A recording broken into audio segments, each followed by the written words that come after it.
Let's imagine we have our own airline, Owl Air. Owl Air is a forward-thinking airline service that aims to make air travel as smooth as possible. Now, our customers are giving us their phone numbers as they sign up for our app. But phone numbers are coming in from all over the world, and we might only want to accept specific types of numbers to ensure all those new users are in fact real people. So, how would we know how to format phone numbers from all over the world in order to send them messages, authentication codes, and more? How would we know they are signing up with a valid mobile phone number and not a VoIP number? Well, we could use Lookup. With just a few lines of code, we can learn a lot about a phone number. Let's fire up a text editor, grab our Twilio SID and auth token, and just see how powerful Lookup is. We can run the following code and get information on a phone number. Let's say a new customer purchased a ticket for a flight, and we don't recognize them.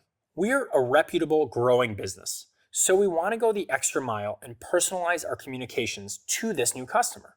We can look up their phone number and, if they're in the United States, find out more about them. I'll pause here to say that depending on the data package you're looking to use, Lookup's capabilities might vary based on your locale and the locale of the phone number you're querying due to different privacy and telecom regulations around the world. You can read more about this in the description below. But anyways, on to code. Fire up a text editor and create a file called lookuprequest.js. Then you'll add in the following code.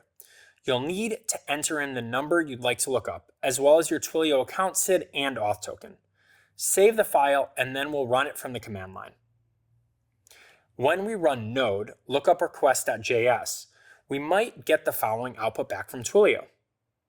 From this basic lookup, we can see the phone number's country and proper formatting.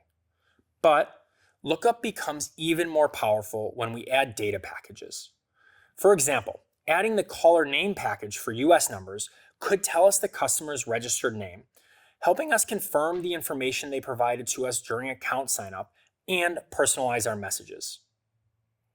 Or, with the reassign number package, we can check if our customers' numbers have been given to somebody else, helping us maintain accurate contact information and protect customers' privacy. Now, when we call that customer to ask them to check into their flight, we don't have to greet them as valued customer. Who introduces themselves as valued customer anyways? I don't know if anybody's ever put that on a name tag. Instead, we can say, hello, Sergio, your flight for LAX is leaving in 3 hours. That's better. So, let's say we're on a first name basis with Sergio now. He's moved on from new customer to repeat customer. We typically call him, but now we want to text him. Using Lookup, we could add a data package that gives us line type intelligence, meaning it tells us what type of phone number Sergio has. We could find that out by adding more data packages, essentially follow-up questions we're asking Lookup when it gathers information about Sergio's phone number. Here's an example of a request we could make.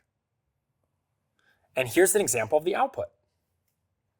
By adding the line type intelligence package to our lookup, we can see if Sergio's number is a mobile phone, landline, or VoIP number, and which carrier he's using. This helps us avoid sending SMS messages to a landline which can't receive them, saving us from unnecessary charges and ensuring our messages actually reach our customers. I mean, what if he was using a landline? Whew, crisis averted with Lookup. Without that information about what type of phone number Sergio is using, we might have sent a text to a landline and been charged for a text that never had any hope of making it. Let's say that Sergio is at the airport and notices someone who is frantically trying to figure out their connecting flight details. He says, hey, you should try Owl Air for your next trip. Their app is amazing, their staff is super helpful, and they always send real-time updates about flight status. That stressed traveler is won over by how smoothly Sergio's travel always seems to go. So they decide to book their next flight with Owl Air. We've got a new passenger thanks to Sergio's recommendation. But who is this new passenger? We want to make sure we're welcoming passengers as trustworthy as Sergio to our airline while maintaining the highest security standard for air travel. So let's verify that this new passenger is who they say they are when they create their Owl Air account. We can use Twilio's identity match in the Twilio Lookup API to verify our new passenger's identity during the registration process. With identity match, we can take attributes that a user provided when they signed up to our airline, like first name, last name, their city and state of residence, and of course their phone number, and we can run a search to see that everything checks out and they are who they say they are. The costs for running identity match vary based on the location of the user, and if they're outside the US, certain carriers require approval to start the process. Twilio will run the information provided against authoritative sources of truth. The Identity Match API algorithm gives us a score from 0, no match, to 100, exact match, telling us how reliable the information is that the user provided. To put it simply, Twilio can give us a good read on if that new user that Sergio met at the airport lounge is telling the truth about who they say they are. As we spread our wings with a growing passenger base, we need to ensure secure access to their flight information. How do we do that? Well, we'll take one small step toward better security and one giant leap for passenger authentication.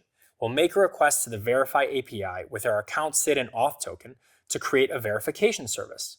Creating a verification service is a one-time setup step that you can do either through code or more commonly through the Twilio console. The verification service acts as a control center where you can configure important things like which channel you want to use, SMS, email, WhatsApp, or voice, how long verification code should be valid, custom message templates, rate limiting rules, and other industry-specific compliance settings.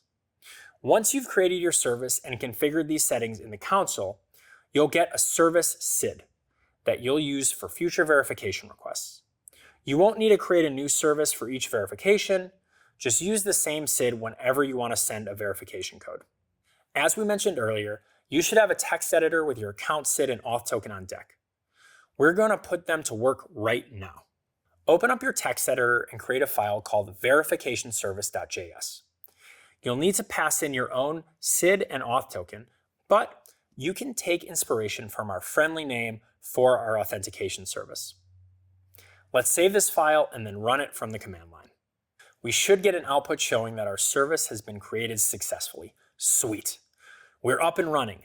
Next, we'll send a verification code to a user. In this case, we're testing this out on ourselves, so I'll use my own phone number. Let's create a new file and label this smsverification.js, then save it. You'll also see in the code below that I've selected the channel SMS, but that doesn't mean I'm limited to SMS. Verify supports all sorts of mediums for sending verification codes like email, WhatsApp, voice, and more.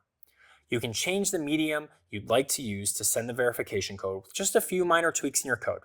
It's that easy with Verify. So, save the file with our newly added code, and then we'll run it from the command line. Now, we need to check that the verification code was successfully sent. So let's fire up a new file and name it verificationcheck.js. Then we'll run the following code. We should receive a response that contains a host of helpful data showing us our verification code was successfully sent. Look at us. Our airline is pretty sophisticated, sending out verification codes using an API. And we're ready to scale because we went the Verify API route as opposed to doing it all ourselves.